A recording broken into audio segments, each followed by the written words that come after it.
The Meditations of the Emperor Marcus Aurelius Antonius. Book 12.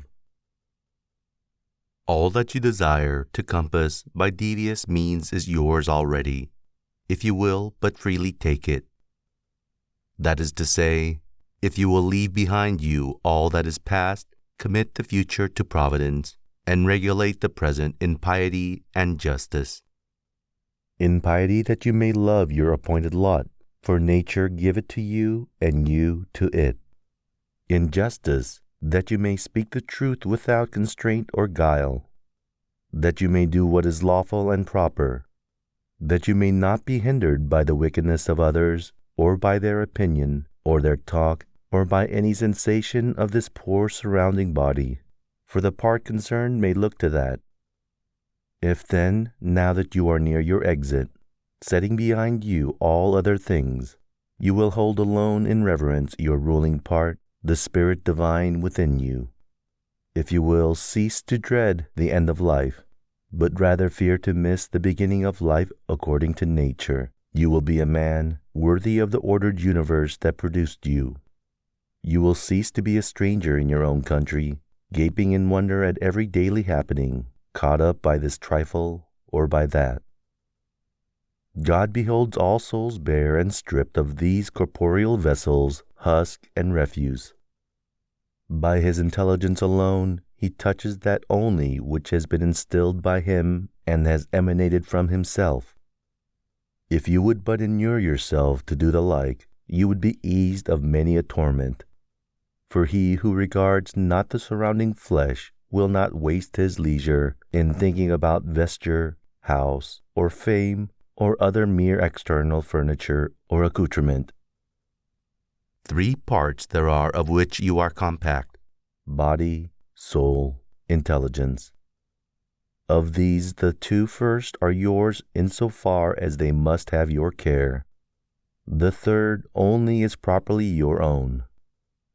And if you will cast away from yourself, that is from your mind, all that others do or say, all that yourself have done or said, all your fears for the future, all the uncontrollable accompaniments of the body that envelops you and of its congenital soul, all that is whirled in the besieging vortex that races without, so that your intellectual power, made pure and set above the accidents of fate, may live its own life in freedom, just, resigned, veracious. If I repeat, you cast out from your soul all comes of excessive attachment either to the past or to the future, then you will become, in the words of Empedocles, a faultless sphere rejoined in endless rest. You will study to live the only life there is to live, to wit, the present. And you will be able, till death shall come, to spend what remains of life in noble tranquility, at peace with the spirit within. I have wondered often how it comes that while every man loves himself beyond all others, yet he holds his own opinion of himself in less esteem than the opinion of others. Yet, if a god or some wise teacher came and ordered a man to conceive and design nothing which he would not utter the moment it occurred to him, he would not abide the ordeal for a single day. Thus we stand in greater awe of our neighbor's opinion of us than we do of our own.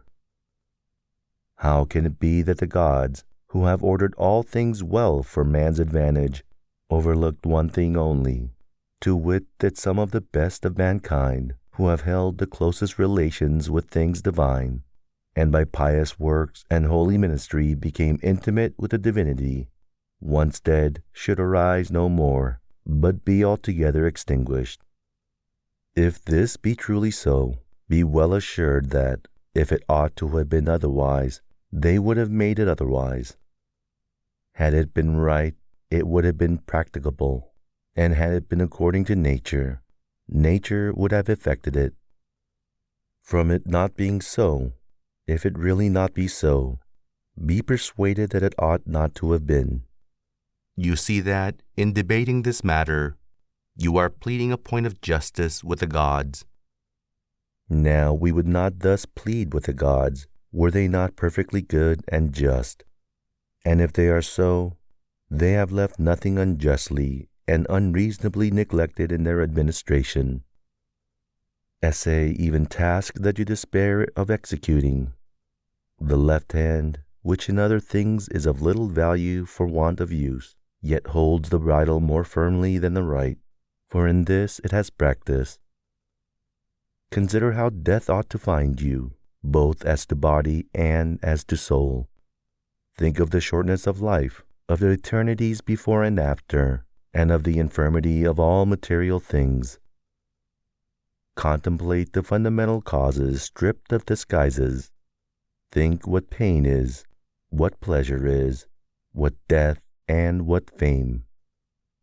Consider how many are themselves the causes of all the disquiet that they suffer, how no man may be hindered by another, how all is a matter of opinion.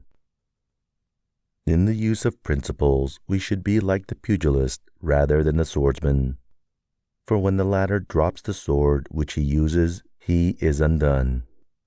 But the former has his hand always by him, and needs but to wield it. Consider well the nature of things, distinguishing between matter, cause, and purpose. What a glorious power is given to man, never to do any action of which God will not approve, and to welcome whatever God appoints for him. As to what happens in the course of nature, the gods are not to be blamed. They never do wrong, willingly or unwillingly. Neither are men to be blamed, for they do no wrong willingly. There is therefore none to blame. How ridiculous and how like a foreigner is he who is surprised at anything which happens in life. There is either a fatal necessity, or unalterable order, or a placable providence, or a blind confusion without a governor. If there be an unalterable necessity, why strive against it? If there be a providence admitting of propitiation, make yourself worthy of the divine aid. If there be an ungoverned confusion, be comforted, seeing that in this tempest you have within yourself a guiding intelligence. And if the wave should carry you away, let it carry away the carcass and the animal life, for the intellectual part of you it will not carry away. If a light of a lamp shine and lose not its radiance until it be extinguished, shall truth, justice, and temperance be extinguished in you before your own extinction? When you have the impression that a man has sinned, say to yourself, how do I know that this is sin?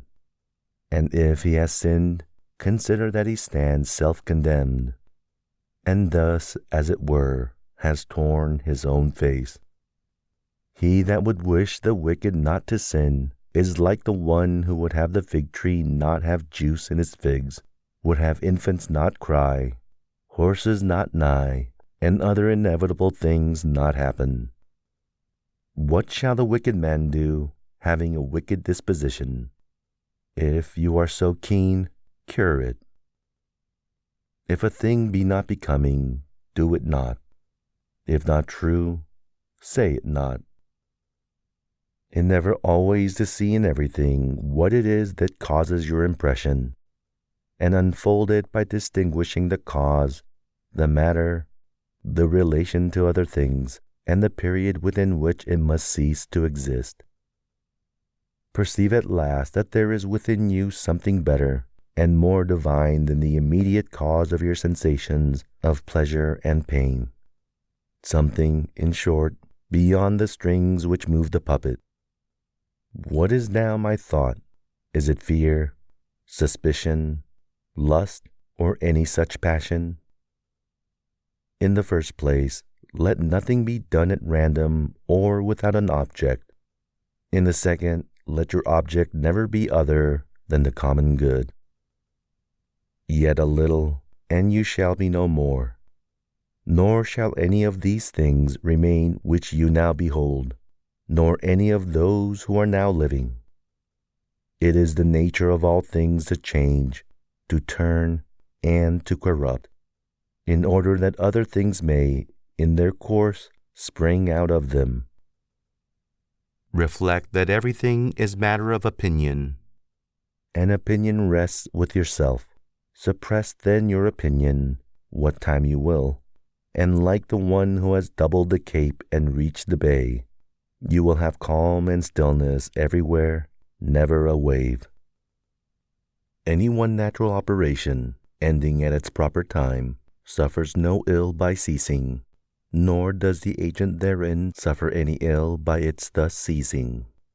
In like manner, as to the whole series of actions which is life, if it ends in its season, it suffers no ill by ceasing, nor is he who thus completes his series in any evil case. The season and the term are assigned by nature, sometimes even by your own nature, as in old age, but always by the nature of the whole, by the interchange of whose parts the universe still remains fresh and in its bloom. Now that is always good and seasonable, which is advantageous to the nature of the whole. Wherefore the seizing of life cannot be evil to the individual. There is no turpitude in it, since it is beyond our power, and contains nothing contrary to the common advantage. Nay, it is good, since it is seasonable and advantageous to the whole, and congruent with the order of the universe. Thus, too, he is led by God, who goes the same way with God, and that by like inclination. Have these three thoughts always at hand. First, as to your action, do nothing inconsiderately, or otherwise than justice herself would have acted. As for external events, either they happen by chance or by providence. Now, no man should quarrel with chance or censure providence. Second, examine what each thing is, from its seed to its quickening, and from its quickening to its death, of what materials it is composed, and into what it will be resolved. Third, reflect that could you be raised on high, and from thence behold all human affairs, you would discern their great variety, conscious at the same time of the crowds of serial and ethereal inhabitants around us. But were you so raised ever so often, you would always see the same things, all uniform and of brief duration. Can we set our pride on such matters? Cast away opinion, and you are saved. Who then hinders you from casting it away? When you fret at anything, you have forgotten that all happens in accordance with the nature of the universe, and that the wrong done was another's. This too, that whatever happens has happened, and will happen, and is now happening everywhere. You have also forgotten how great is the bond between any man and all the human race, a bond not of blood and seed, but of common intelligence. You have forgotten that the intelligence of every man is divine and an efflux from God. Also that no man is proprietor of anything. His children, his body, his very life are given of God.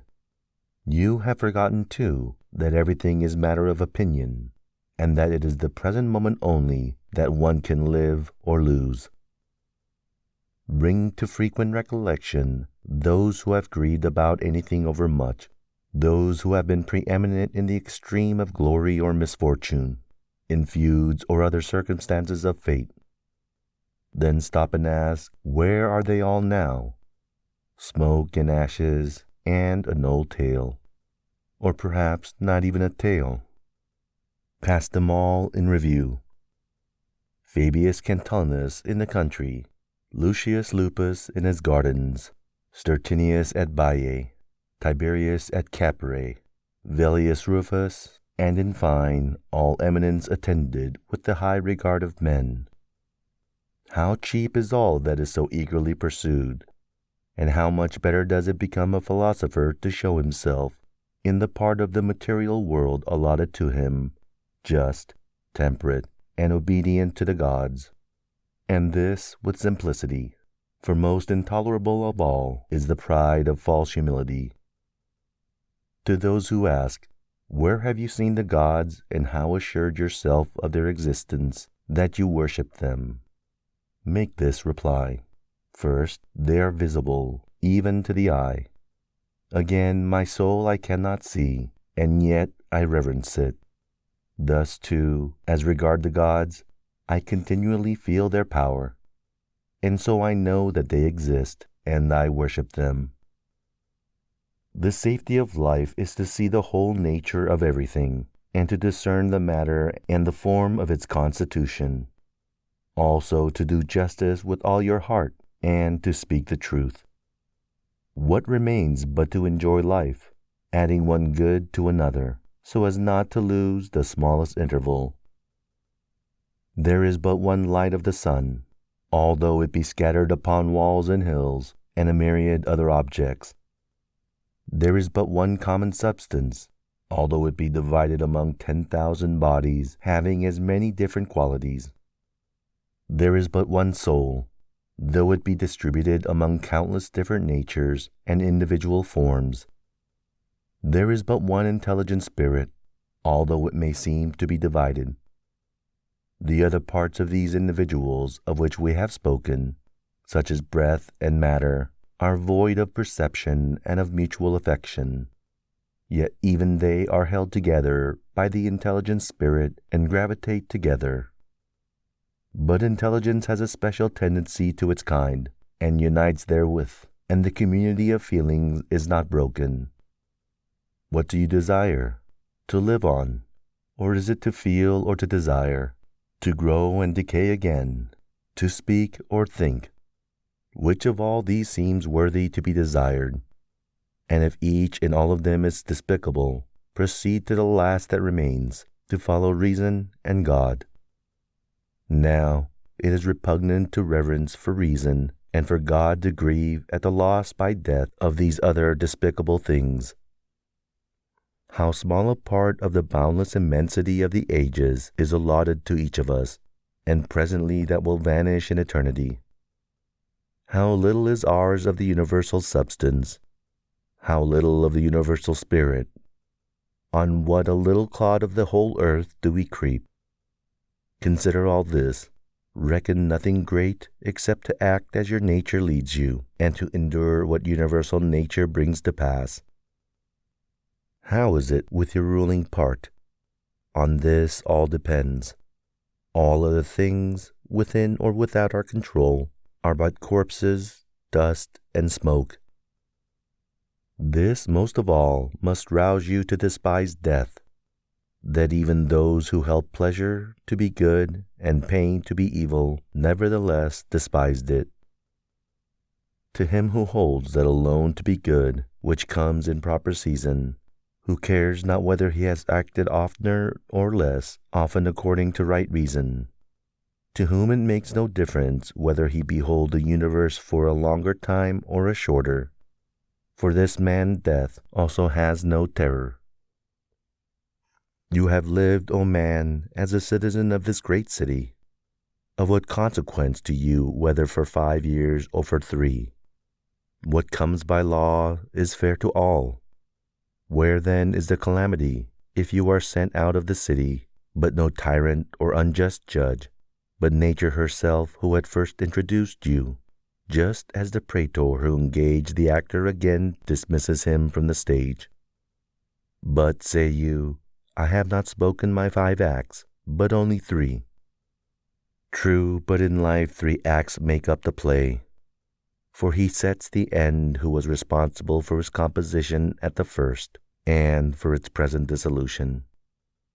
You are responsible for neither. Depart then graciously, for he who dismisses you is gracious.